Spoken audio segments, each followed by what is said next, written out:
and welcome to In Depth. I'm Tina Jha. In May this year, the Union Cabinet approved the National Biofuel Policy to encourage sustainable and alternative fuels and also cut down its dependence on crude oil imports. 3 months later, the country has joined an elite group of countries that operate biofuel-powered flights.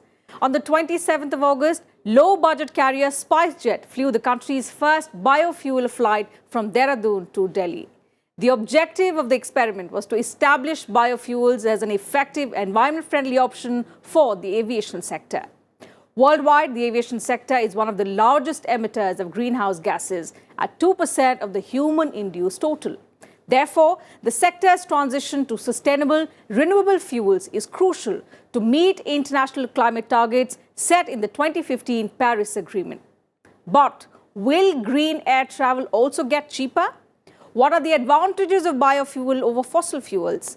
Does biofuel have the power to create a balance between the environment and economic development? Let's analyze in depth today.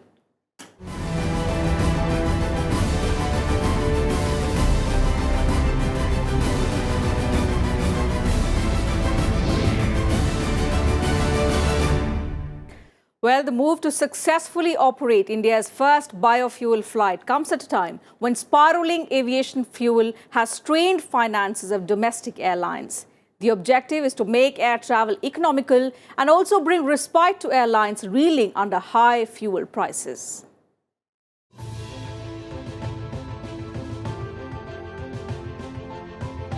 By successfully operating a test flight powered by biojet fuel, India has joined a select band of countries, including US, Canada and Australia, that have flown biofuel-operated aircraft. On the 27th of August 2018, low-budget airline SpiceJet flew a Bombardier Q400 aircraft, partially using biojet fuel from Dehradun to national capital Delhi. The flight was powered with a blend of 75% air turbine fuel and 25% biojet fuel. Uttarakhand Chief Minister Trivendra Singh Rawat flagged off the turboprop aircraft from Dehradun's Jolly Grant Airport. Around 20 people, including officials from aviation regulator DGCA and SpiceJet, were in the test flight. When the flight landed at the Delhi airport 25 minutes later, Union Ministers Nitin Gadkari, Suresh Prabhu, Dharmendra Pradhan, Dr. Harshvardhan and Jayant Sinha were present to acknowledge the unique feat. Dehradun स्थित Indian institute of petroleum ने जो नई technology लेके आए हैं, जात्रोपा से used cooking oil से, other material से बायो एटीएफ निकालना, आज पहली उड़ान उसकी स्पाइस जेट की देहरादून दिल्ली फ्लाई करके आए हैं। देश की एविएशन इंडस्ट्री में देश की क्लीन एनर्जी, बायोफ्यूल एनर्जी की दुनिया में ये एक बहुत बड़ी उपलब्धि है। मैं इंडियन इंस्टीट्यूट ऑफ पेट्रोलियम को बधाई देता हूँ। पेट्रोलियम मिनिस्ट्री जल्द ही देश के सामने नया बायो एटीएफ पॉलिसी लेके आएगा। देखिए, देश में बड़ी मात्रा में हम लोग तेल को आयात करते हैं और उसी की खपत पूरे ट्रांसपोर्टेशन सेक्टर में होती है। जब मैं रेल मंत्री था तभी भी हमने इसकी शुरुआत की थी बायो डीजल यूज़ करने की। हमें चाहते हैं कि किस तरह से नैसर्गिक रूप से बनाए गए फ्यूल को ज़्यादा से ज़्यादा उसका इस्तेमाल किया जाए ताकि हमारी ग्रीन हाउस गैस एमिशन कम हो, पर्यावरण पे जो जितना विपरीत परिणाम होता है वो कम हो, कीमत कम हो, आयात कम हो और उसका लाभ उपभोक्ताओं को भी मिले। The biofuel for SpiceJet's trial flight was a mix of oil extracted from the seeds of Jatropha plant and aviation turbine fuel. Nearly 500 farmer families in Chhattisgarh were involved in the production of the partially refined biofuel, developed later by Dehradun-based Indian Institute of Petroleum. Compared to air turbine fuel, experts say biojet fuel reduces carbon emissions and enhances fuel efficiency. SpiceJet Chairman and Managing Director Ajay Singh says biojet fuel has the potential to reduce our dependence on traditional aviation fuel by up to 50% on every flight and also bring down fares. It is directly linked to our agriculture and rural society, and the benefit will directly reach to these people. So our target is that how we can raise farmers' income to double by 2020, and this is pave a way in that category and that direction. Again, another benefit is the environmental benefit, and third benefit is the energy security in Indian context. Presently, still we are importing 82% of our crude petroleum from foreign countries, and this is strategically very important that we develop our indigenous fuels to cater the needs of different fuels as well as energy applications. Therefore, when we are moving towards biofuels, certainly we will be developing our farmers, our rural areas, our energy security and environment. Biojet fuel has been recognized by American Standard Testing Method and meets specification standards of Pratt & Whitney and Bombardier for commercial application. According to global airlines body IATA, aviation industry contributes to 2% of the total global greenhouse gas emissions. It has also set out a target for 1 billion passengers to fly on aircraft using a mix of clean energy and fossil fuels by the year 2025. Bureau Report, Rajya Sabha TV. A biofuel is energy obtained through a process of biological carbon fixation. There is an urgent need of a sustainable source of energy, and biofuels just might be the long-term solution as against standard fuels. Biofuels are combustible fuels created from biomass, which also means these are fuels created from recent plant matter as opposed to ancient plant matter in hydrocarbons. Biomass refers to the organic material that is used for production of energy, also referred to as bioenergy. Biomass is primarily found in the form of living or recently living plants and biological waste from industrial and home use.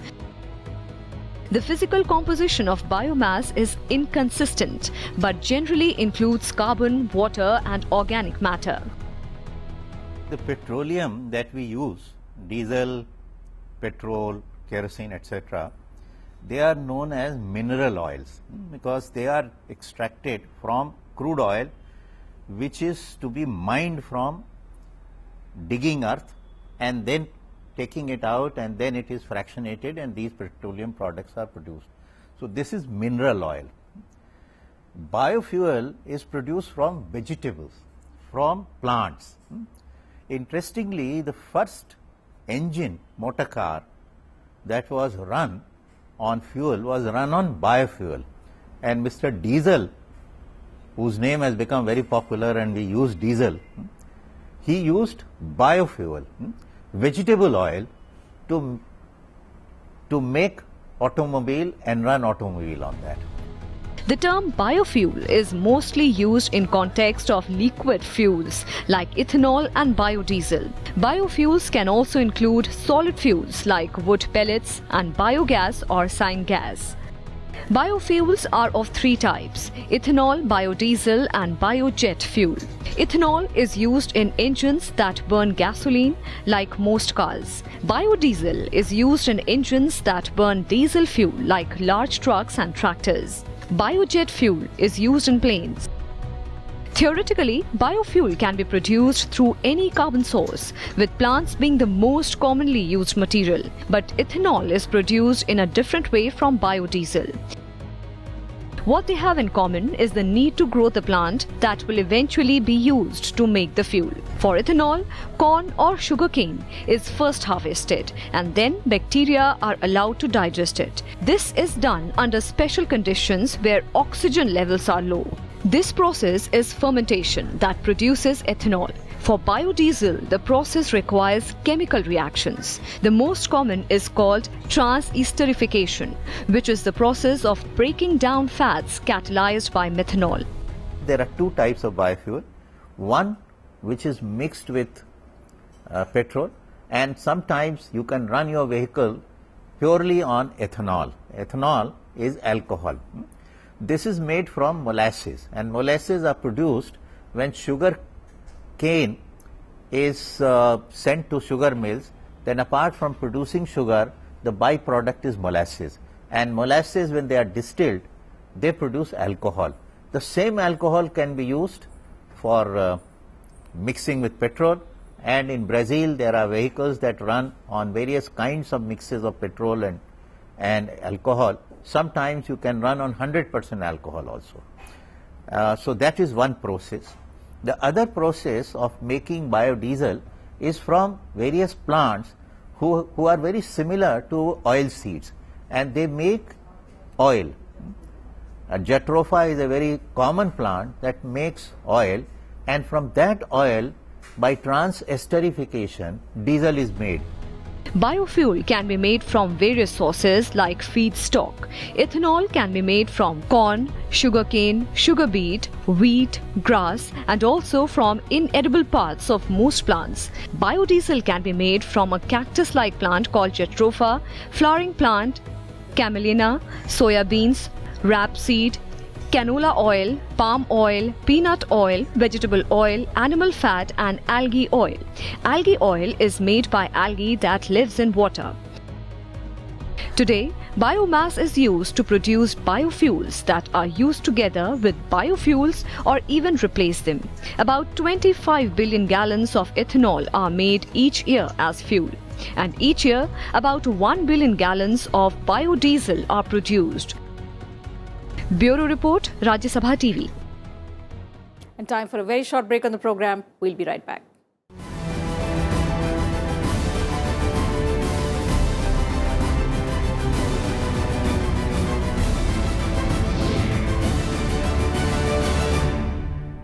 Welcome back. You're watching In Depth. Our focus today is on biofuel.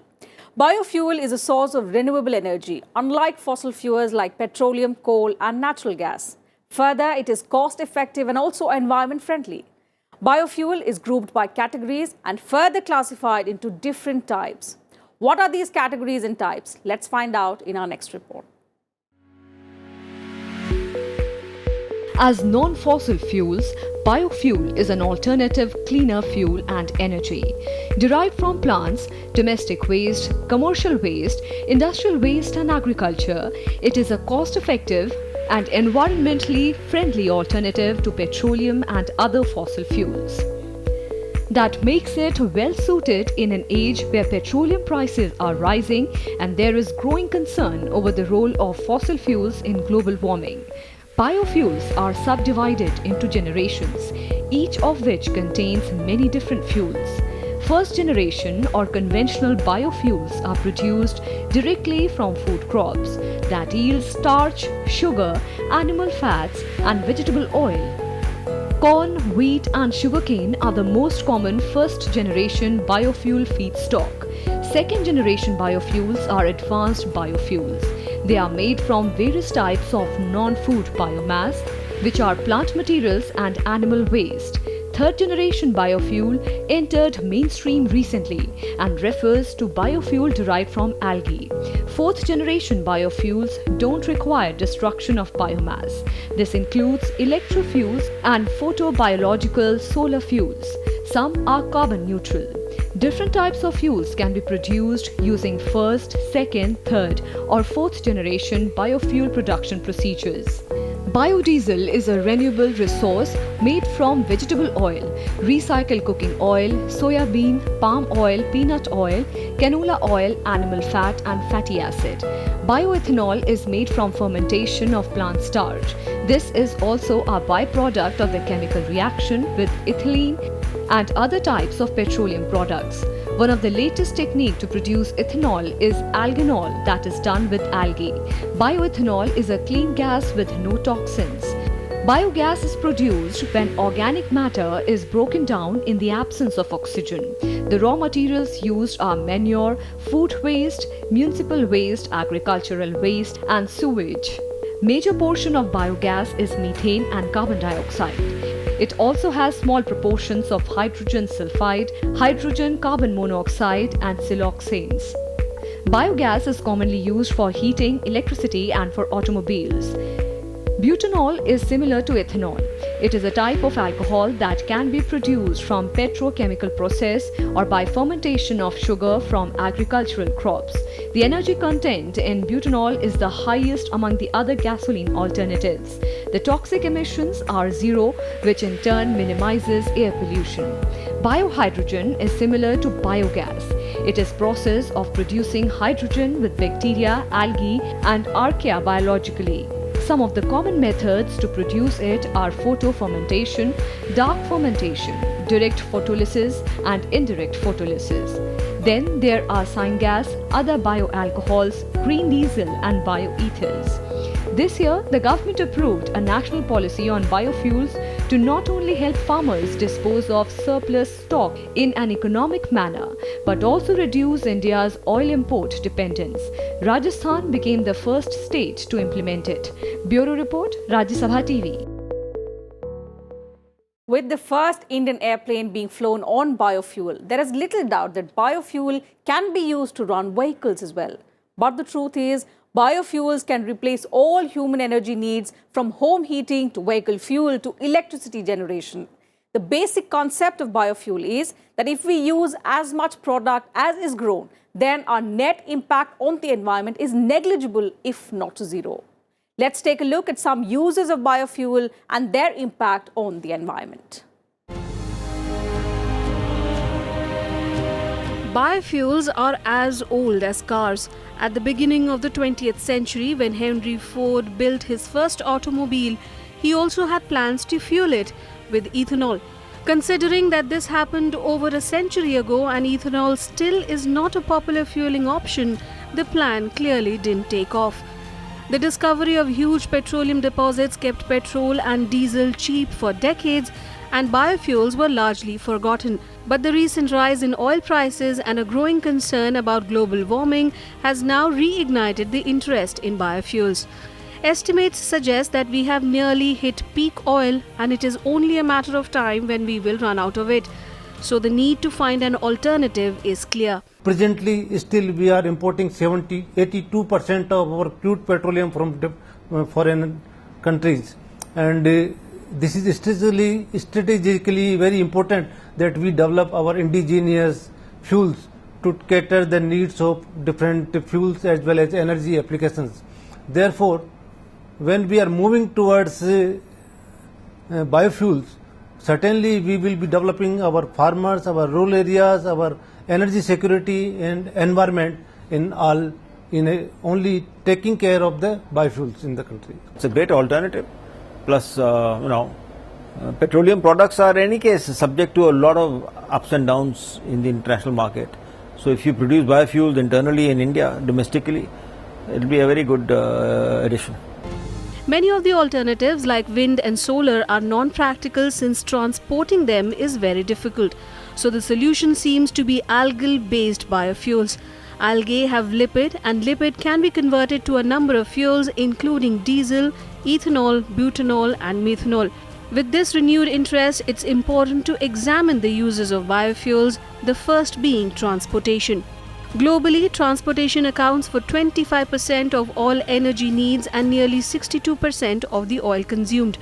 Most of this energy is burned to operate vehicles, with the rest going to maintenance, manufacturing, infrastructure and raw material harvesting. Crunching the numbers further, more than 70% of the energy consumption in transportation is used in the least efficient means, private cars. The other use is power generation. Electricity generation is the single largest user of fuel in the world. In 2008, the world produced over 20,000 terawatt-hours of electricity.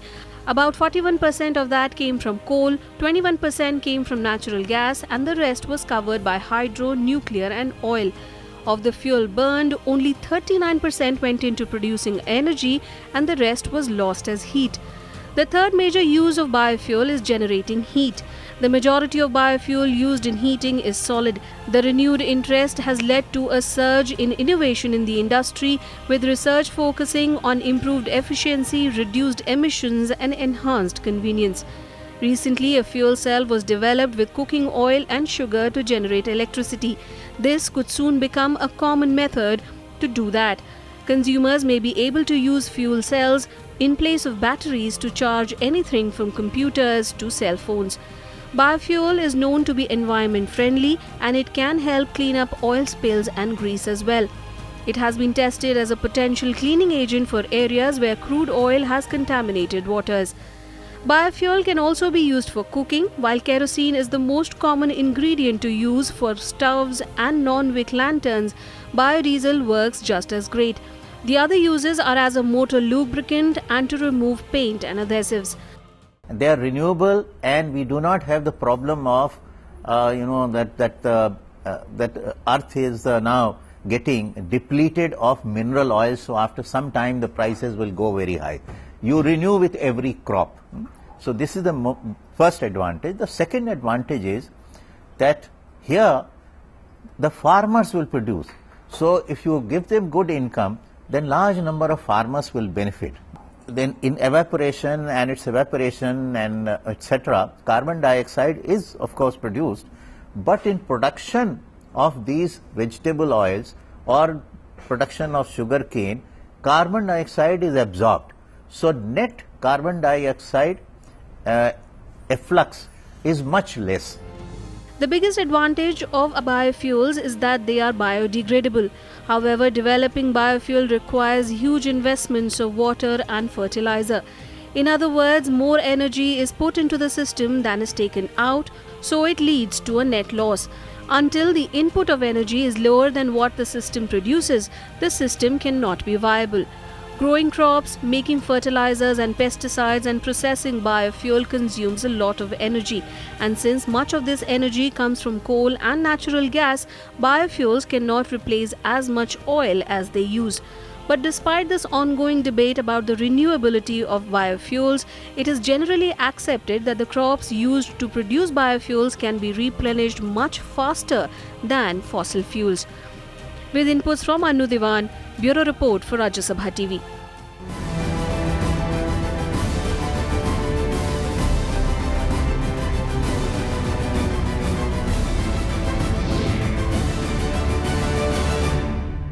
And that's it from us in today's edition of In Depth. We'll be back same time tomorrow with a focus on another subject.